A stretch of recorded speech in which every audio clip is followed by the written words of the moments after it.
I'm allergic to the entire world. My nose looks really huge because it's a wide angle. I know I probably look kind of like half asleep. It looks dim. My nose is not really this.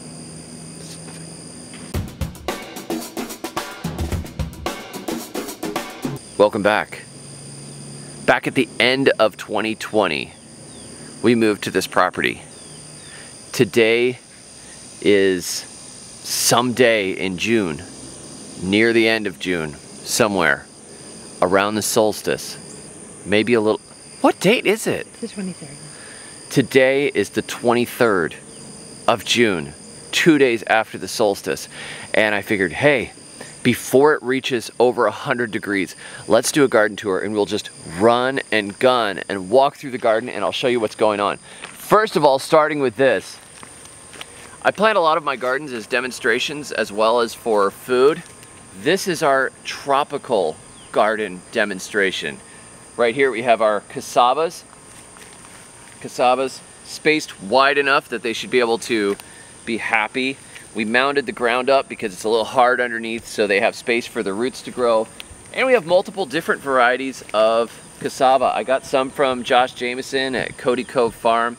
I got some from a few other people. I got some off of Etsy. And I got some from Sam Singleton at Scrubland Farms. And we're just mixing the varieties up. And in between some of these cassava, I have planted tropical greens like this cranberry hibiscus, which is not particularly awesome suited to Alabama, but we'll probably be able to keep it going through the seasons. Longevity spinach, and the longevity spinach is growing underneath some beautiful yams of various varieties. I split them up, have different types of trellising systems. It's such a scientific demonstration. It's so awesome. And I just had to show it to you. Got some watermelon running underneath, some cucumbers running underneath, which are like dying in the heat. We have gotten some cukes off them, but they're not the best I've ever grown, especially not in this construction dirt. But the cassava loves it. It doesn't care. It's doing great. This one here you should definitely see. This is a variegated cassava, which is one of the prettiest types I have ever seen. You could grow this one just in your front landscaping and people would say, oh my goodness, that is the most beautiful marijuana I have ever seen in my life. And you're like, oh, stop it, stop it. Come down here, you can see I've got another row as it comes in. These have some sweet potatoes growing in between them, but we've gotten past the season where it's time to plant things, and now we're just in kind of survival mode. Come on back here. These are the first set of gardens that we put in. They need a good weeding. This is what summer looks like. Summer's the point where I think everything just gets away from us because nobody wants to go out and work in gardens when it's a million degrees. But we are letting our carrots go to seed. We have different varieties of carrot that we planted, and you can see they look just like Queen Anne's lace, which is a wild carrot, and it will cross. If we had Queen Anne's lace growing here, which we don't. Down here we've got some eggplant coming in, which we need to pick and eat before the fire ants get it and the bugs get it. And you can see, talk about comfrey in permaculture circles all the time. And people say, why don't you grow lots of comfrey? Well, comfrey doesn't really love it here, especially when it gets hot. I have some patches that look better than this, but some of them just kick off on you. But the moringa don't mind. The moringa's looking good. Underneath we've got all these carrots that are going to seed. I actually have this little bowl with me because I know there's a carrot plant, or more than one, that has seeds on it. And I'm looking to get some of those seeds. Let's see if we've dropped our seeds yet. The bugs are eating the seeds. There's the dust that should have been seeds. Wow. Welcome to Alabama. That's the way it goes. That one, forget it. Have some dust. Peppers are doing okay. Velvet beans replanted right here. I had a trellis of them before, and that's what they look like now. Coming back from nowhere, they just dropped some beans on the ground and started themselves. That's the kind of nitrogen fixer I like, where it's borderline uncontrollable. We're gonna check this other carrot.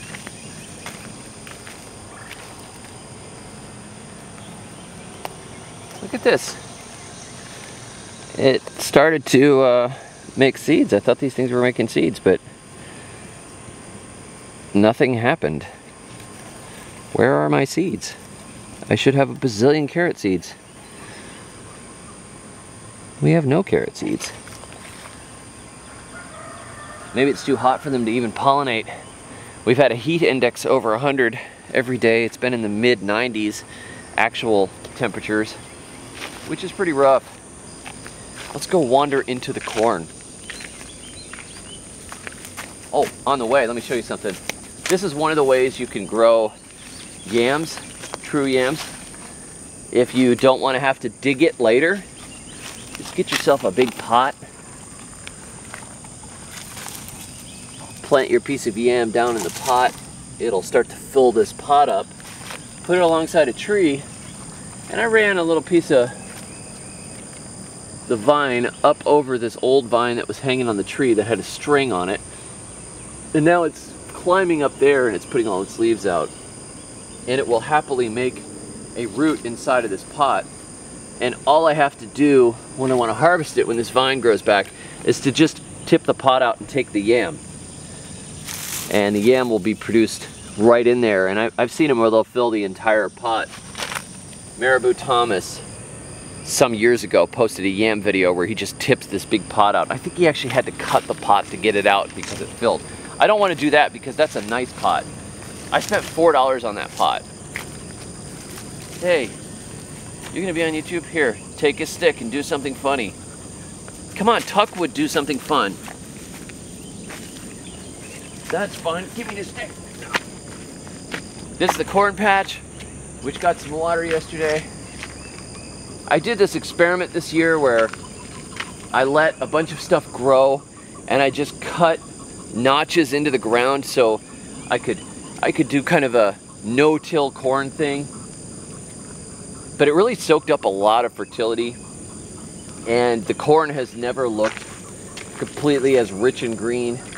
But I was reading Joseph Lofthouse, and Lofthouse said, you know, grow them in the conditions you want them to grow in, and the ones that survive, save the seeds from. So this is our landrace mixed up corn. It's making corn. So if it could survive this heat and having been planted, I didn't want to till. I just wanted to leave it green weeds underneath and just give the corn a head start on it. So we just knocked it down a couple of times, and I cut these strips through it, and it's growing and it's making some corn. Now we just have to hope that it's a squirrel resistant variety that we end up with. Okay, this is the big project here, the Grocery Row Gardens. And the Grocery Row Gardens are doing remarkably well managing the heat and not being trouble for us. I've been doing some experiments with the soil over time. Right here you can see I threw some clay down here. This clay has glittery bits of mica in it, as is really common with clay from North Carolina. My friend Robbie, every time he comes to visit, I say, can you bring me some buckets of dirt? And he goes out in his backyard and digs buckets of clay, and I've been putting them into this. Clay has a higher exchange capacity, more mineral content than the soil that we have, so I'm just dropping it in there. If I could get that train to just drop us a load of clay, we could do the whole area. But I have taken the buckets and I'm spreading it over the surface, and you can see this area has had all this clay put on top, and then as the rains come they wash it down in. I just crumbled clay across the surface, and we'll see how it does. It's an experiment. This comfrey is looking better. It's starting to show some signs of not liking the heat as much. We're getting a few more leaves that look a little chlorotic. It was super green earlier in the year, but now it's starting to go, oh boy. That is underneath this Rachel mulberry, the variety that my wife found in her old neighborhood when she was a little girl, and we used to eat it when we were kids. Cassava. You know, the hot season stuff is really starting to take over now. The malanga. Sunflowers are actually doing better than I expected this time of year. Look at all the bugs coming out here. See, trying to get even good sunflower seeds. You see all the bugs in there? Look at them. Gross. Will we get good sunflower seeds? Yeah, those are fine. Those are fine. Some of these sunflowers are self-seeded. You know, when it comes like this, I just throw them around, let them do their thing, and they self-seed and come back. I'll mostly plant them for the wildlife, though not necessarily for the bugs. But hey, maybe they're catching them. This is the tree that I thought was a chestnut, but it was actually a chestnut oak. So I planted yams around it, and now it is a yam tree. A couple of you said, why don't you just use it like a living trellis like you write about? I said, oh yeah, let's just do that. Instead of taking the tree out that was starting to grow, we just put it to work, and I'll cut it down as we go. We have elephant garlic going to seed here. There's probably a decent elephant garlic bulb down there somewhere. These are the purple amaranth my daughter sells in her little seed shop. Check this out. We've got tons to harvest right now. They all need to be harvested. See, those seeds are so gorgeous. See those little black seeds? They're like jewels. They look a lot like Celosia argentea seeds. Exactly like them. Which is another one of my favorite tropical greens. Really pretty. These tend to self-seed once you have them too, and they're a very nice variety of amaranth. So I just let them drop where they drop. This is the Mysore Raspberry, the tropical raspberry that we planted. And you can see it's got a very distinctive look to it with the white canes. White canes with really, really sharp spines. Pretty cool. It's got some blooms coming in right now. And it's actually starting to make some fruit. You can see the fruit coming through. I don't think it likes all this heat either, even though it's a tropical, but it's pretty good. I mean, we got it last year and it's blooming this year. I'm happy with that. It's a goji berry. Jason from Greene County Agroforestry, one of my favorite YouTube channels. If you're not subscribed to Jason at Greene County Agroforestry, you should do that. But he was talking about goji berries the other night and growing them and harvesting them and drying them. These gojis, despite the acid soil, are doing well. They like a higher pH. I threw some lime around them, but they're doing better than I thought they would. I wasn't sure that that would actually help that much, considering how everything else in here is acid. This is Rosa rugosa. Rosa rugosa is the rose that makes good rose hips, and this plant obviously loves it here. It's another vicious thorny plant, and it's doing well. Through here I put some mulch down and I planted watermelons, but my chickens were free-ranging and they shredded the mulch away from the watermelons. There was a lot of rabbit manure and mulch in here, and it's gotten bare. The chickens are like deforesting the area.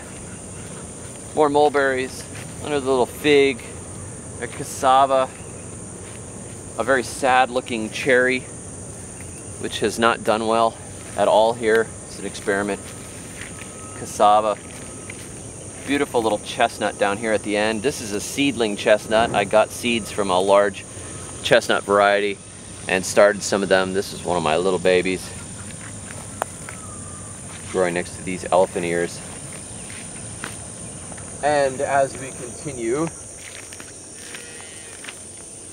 we've got our peaches and asparagus, and we're starting to get, we should have our vines climbing on this. They're just barely starting. I'm actually surprised. This is Dioscorea pentaphylla, and these guys are so slow compared to my other yams. I'm not sure how they're gonna do. We got a few peaches off of here, but we've also had a lot of insect damage. You can see these peaches look gross, these ones that are remaining. We got one really good peach, and we've gotten a lot more peaches like this. And I think what needs to happen is there needs to be more soil fertility, and the ecosystem needs to fill in some more.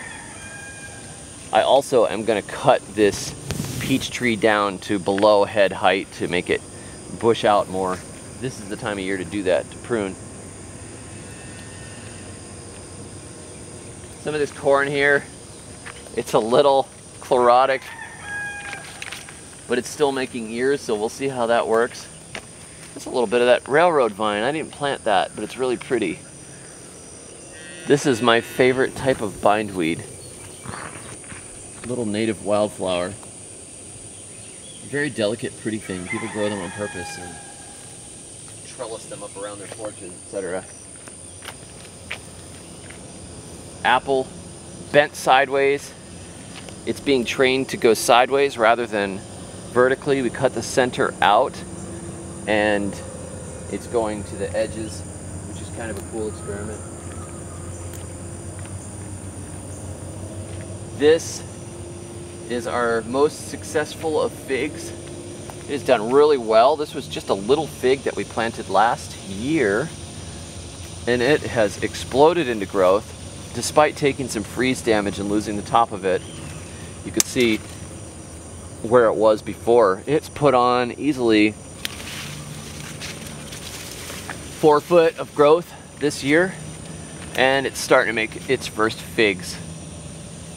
It's always exciting when a fruit tree makes its first fruit. This is Galangal ginger. Looks really nice. Last year it was tiny. This year it really is fattening up and starting to spread, which is exciting. It was once it spreads, that means I can divide it up and plant it all over. This is a apricot, which is not actually supposed to grow here so far as I know, but I planted one anyways. And it's looking good. I don't know if it's gonna fruit, but it's beautiful. And we got our marigolds, which self-seed regularly. My daughter has mixed up a whole bunch of different varieties of marigolds. These are our house mix. And she sells them in her Etsy store too, mixed marigolds. And some of them are big and some of them are red and some of them are bright yellow. It's just a mix and they all cross and we don't care. And they self-seed wonderfully, so I guess they're adapting themselves to poor soil and no care, because the ones that didn't like it died. As we come around, here's our chase tree, which is starting to set seed. The most beautiful blooms are gone now. We've just got a few left. This tea is a hormone balancer. When you use it as a tea, it's good for balancing female hormones, and it also just tastes really good as a tea. But I mostly plant it for the pollinators. I haven't made tea out of it since we got it. This is a Musa Bajju fiber banana, which is an experiment. It's one of the cold hardiest types, and I want it for biomass. It's just starting to get its legs under it. It's been a tough season, but it's starting to grow. It should do just fine, but it probably would like more water compared to what we get here. You can see that the soil has been worked on and improved as we get further back into these rows. These are the older rows. These blackberries are doing great. We've gotten lots of blackberries this season. We've had some bigger, fatter ones earlier in the year. Now we're getting down to the dregs of the blackberries, but we're getting blackberries still. My little 2-year-old likes to come out here and eat them.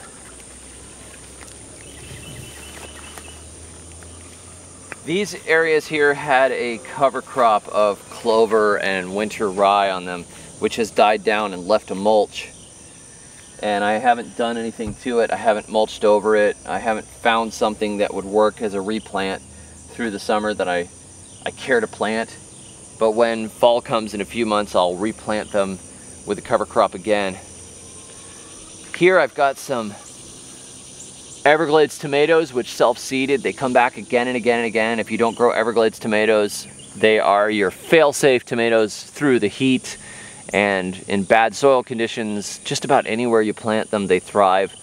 My daughter sells these in her seed store as well.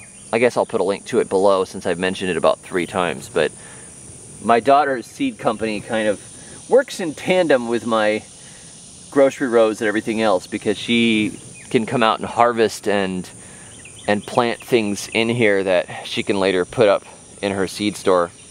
And she's doing good at it. She's saving her money and building up and putting a business plan together to expand it, which I think is excellent. It's kind of like she's in the family business, making people happy by giving them plants.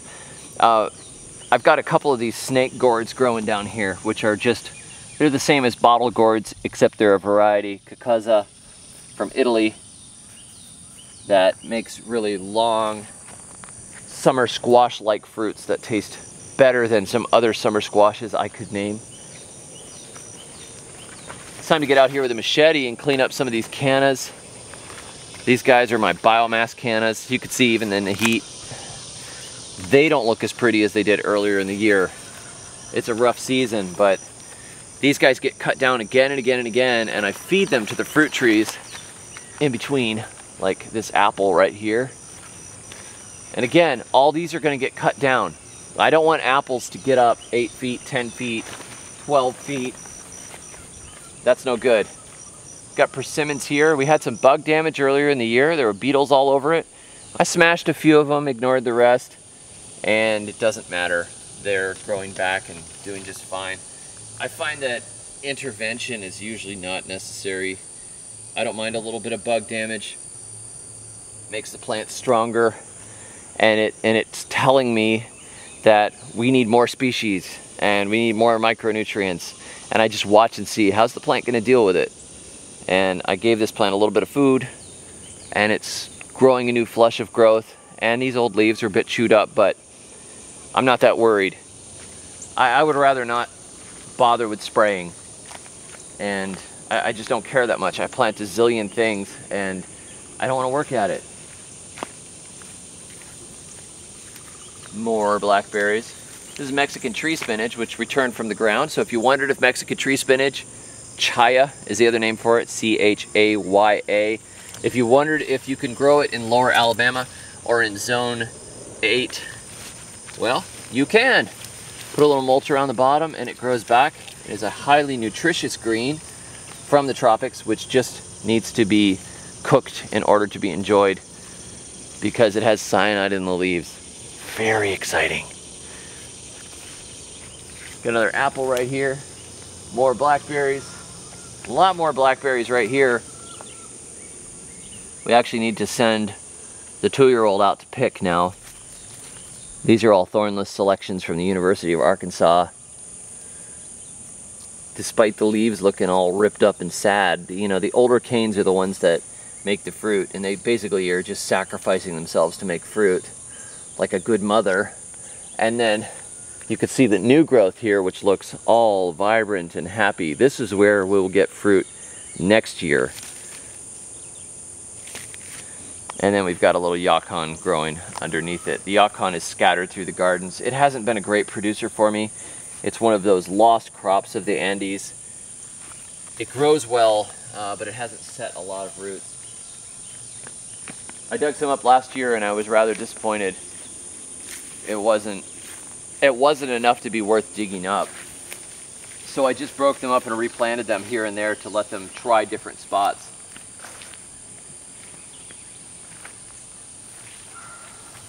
Here is our pomegranate and plum row, our last row of the grocery rows, and it's next to our hazelnut row. We've got little hazelnuts scattered through here, hazelnut seedlings. There are okras in here, and this was beautifully mulched, and this is what chickens do to it. They make big holes in it.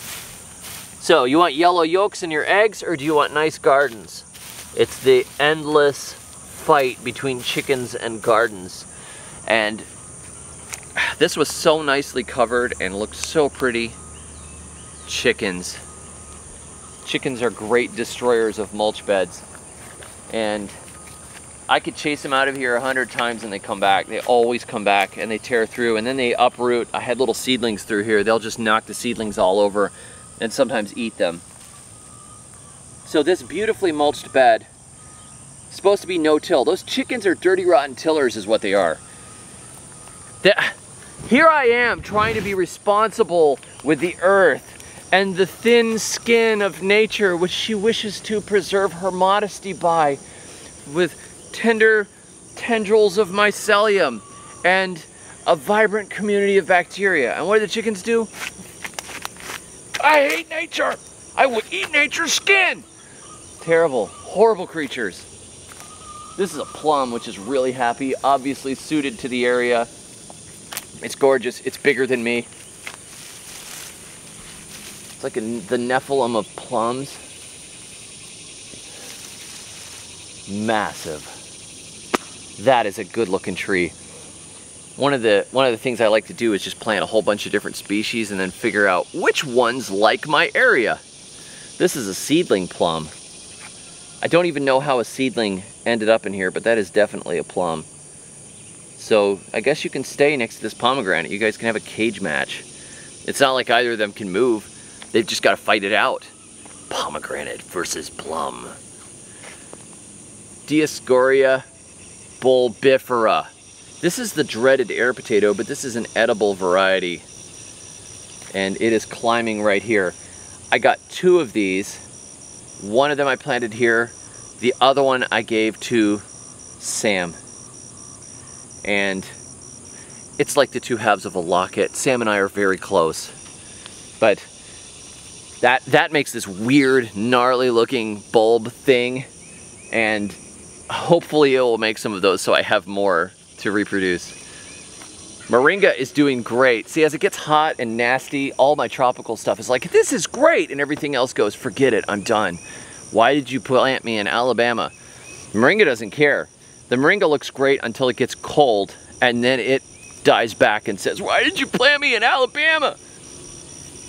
That's great. I get all the leaves we need now, which we put in soups and stews, but we do not get the drumsticks, which is the edible fruit of the moringa, because the season doesn't allow it. We've got gingers planted through here. The chickens look like they hadn't gotten to this area. Gingers and some little watermelons and some okras. And everything will probably really start running when it cools off a bit, but it has been unseasonably hot at this beginning part of the year, and if it continues like this, it's basically going to be about 180 by August, and we'll probably all be dead at that point.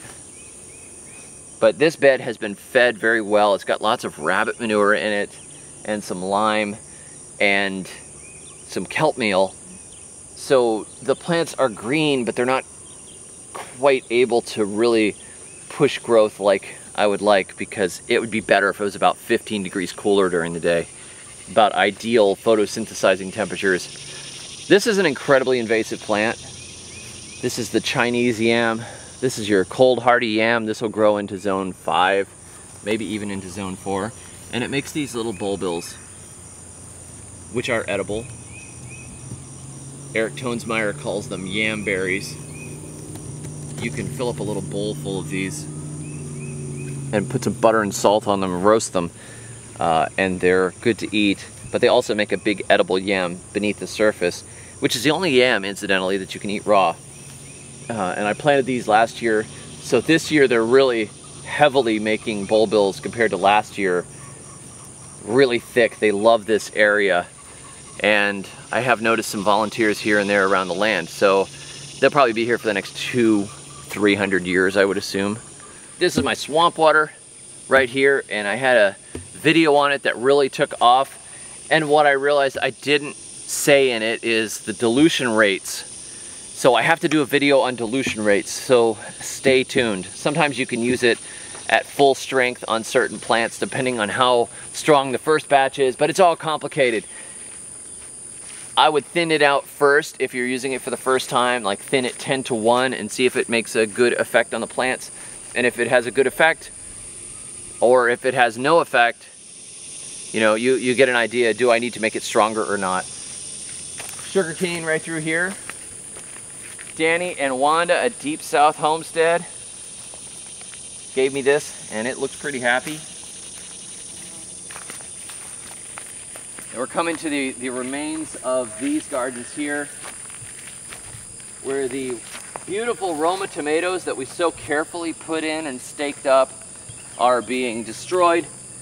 And we're harvesting them when they're about like this. These are not gorgeous, but they still taste better than store-bought tomatoes.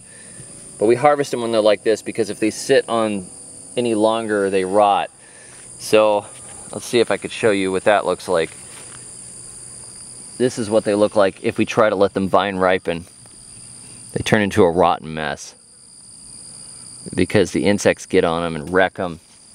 And the heat and long dry periods followed by pounding rain, it's no good.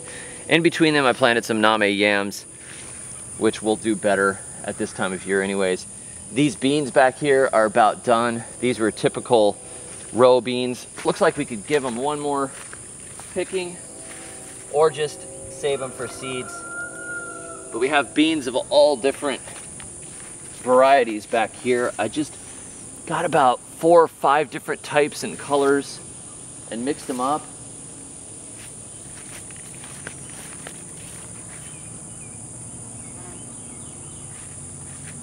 I have some of my favorites, like the little yellow wax beans, and then I have some purple pods, and then I have various green potted beans. But we had some pretty good harvests of them a few weeks ago, and they're petering out now. So I may just let the rest of them just go to seed, and then we have beans for next year to plant. They're just getting sad and chlorotic, terrible looking. This is what real life looks like. It's amazing, huh? Over here, these are the remnants of the beds that we planted our potatoes in. These are the ones that I overplanted with pigeon peas a couple of days ago, and they should be up soon. I put the sprinkler out here after that video and just ran it over this entire area. Gotta get out here and mow. We had a tractor that we were borrowing with a mowing deck, and I could take it all through and around the yards and mow the bits of pasture that the animals were not on. And we don't have access to that anymore because it's been lent to somebody far away that's in their family. And so we don't have a way to mow anymore other than a scythe or a tiny lawnmower. And that's not great for how much space is here and how rough things have gotten. This is a cover crop bed right here. If you want to see something beautiful, this is a mixture of sun hemp and peas and Sudan sorghum. These are all adapted to the hot time of year, and so they look great. This area gave us a decent harvest of potatoes, so it already had some life in the soil, and I put chicken run compost down through the middle of this area and then covered it over, and then planted the entire thing with this mix of cover crops. We could probably use to come through and side the top of it off. This second patch here was planted after and is just kind of coming up. It got hotter and drier afterwards, so it didn't catch as well as this one did. But I just went in and planted pigeon peas in the gaps here, so we should have a pretty good cover. Let's go wander around and see if the pumpkins are still alive. This is my daughter's experiment with landrace corn. If anything survives under these rough conditions and makes corn, that's what she'll plant next year. It's hard to do. Like, it starts to get yellow and look sad. I just want to pour fertilizer on that. But if they survive, they may have the genetics for survival. let's keep walking. Actually, let's just cut right here. Ready? Right here behind me, this is some of the worst soil on our entire property, and this is an experiment with cover cropping. I have a beautiful, lush area of dog fennel now because I put cover crops in here, and the ground looked like this, which is just this dusty construction dirt with gravel in it. It's horrible, it's hard, it's dead, and it doesn't even want to support weeds. So seeing a crop of weeds is great. I cover cropped this area a couple times, once with turnips and then with some rye and oats, and it's much greener, it looks better. The idea is to get it converted into pasture, but again, it needs to be mowed right now. My animals aren't gonna eat that dog fennel. It needs a good mowing and a liming and a restart, but I wanted to get some life in the ground, so at least it has life in the ground now. This is our biochar pit right here, which we haven't been doing any of because it is so hot. Biochar is my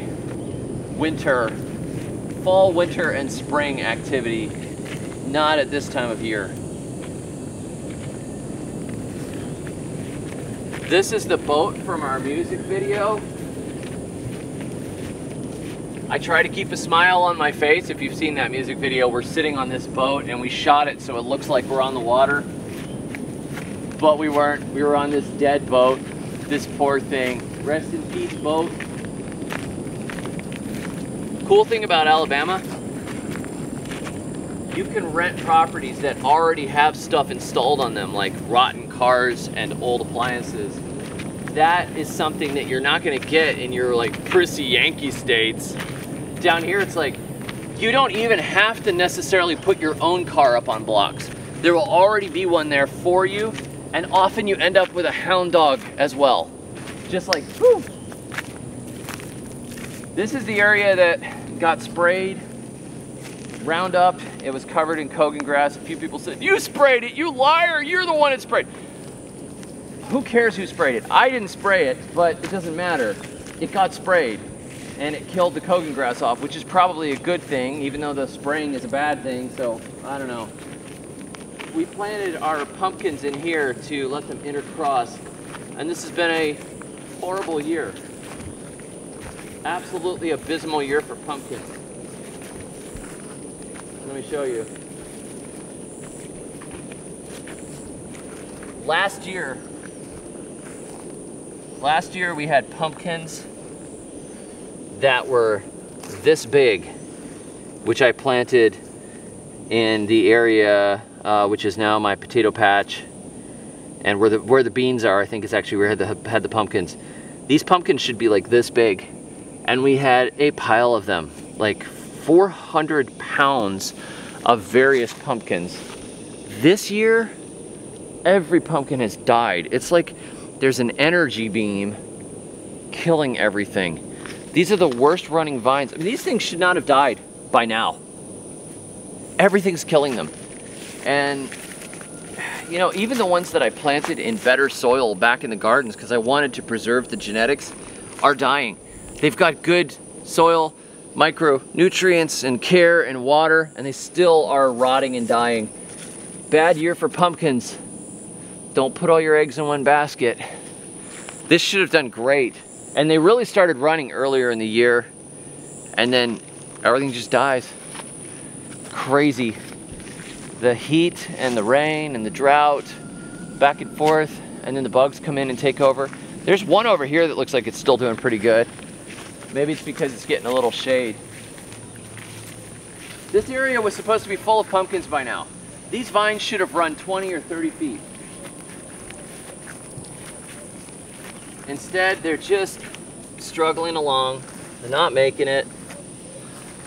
This one doesn't have any pumpkins on it, and it's getting some dead leaves and rotten areas on it. It is what it is. Look at this one. This is not what pumpkins are supposed to look like.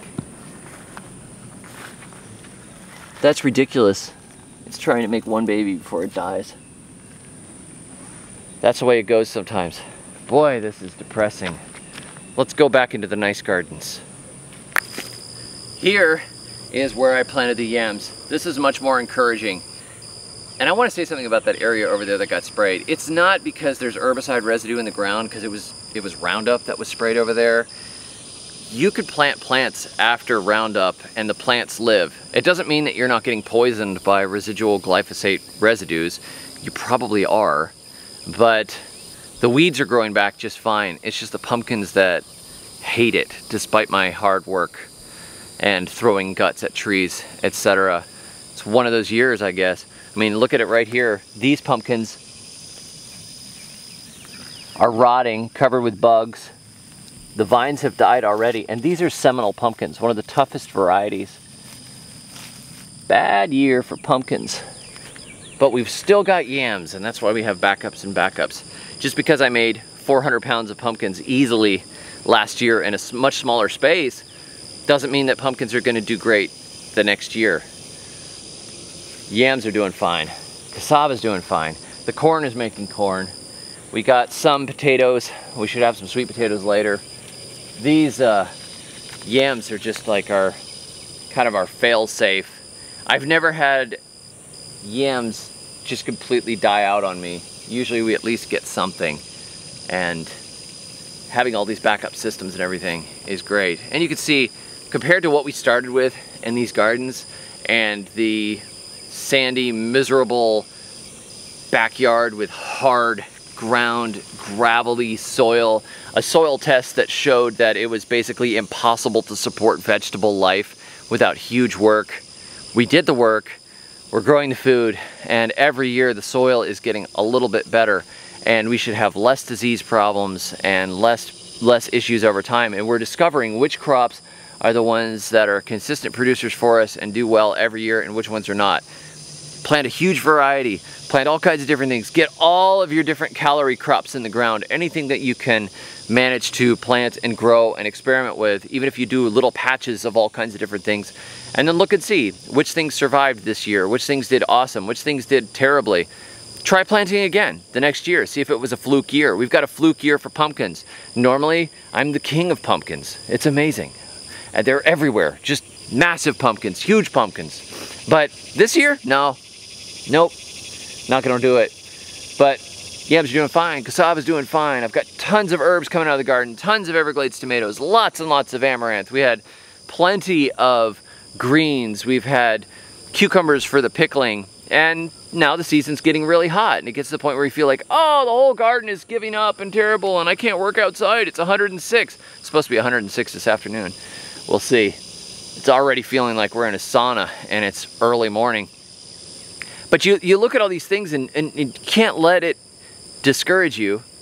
You just push on to the next thing. How many things did we accomplish? A huge amount. A huge amount. We've got mostly homegrown food coming in right now. And we have fresh farm eggs, and we have raw milk, and we have lots of pickled vegetables from the gardens, and we have all the moringa greens we can eat, and they're fantastic for you. And we've got lots and lots of marigolds, which we can't really do much of anything with, but they bring us joy. So we've got huge amounts of joy, and it's always an experiment. Thanks for joining me. If you're interested in how I built the grocery row gardens, which incidentally are the best performing gardens in our entire system, check out the little booklet, Grocery Row Gardening. It's my permaculture, backyard, controlled orchard, intercropped with vegetables. It's a food forest that is planned so people that are neurotic can plant a food forest without feeling like they're losing their minds. I'll put a link to that below. Thanks for watching. Thanks for joining me. What are your successes and failures this year? Leave a comment below and we will chat. And until next time, may your thumbs always be green.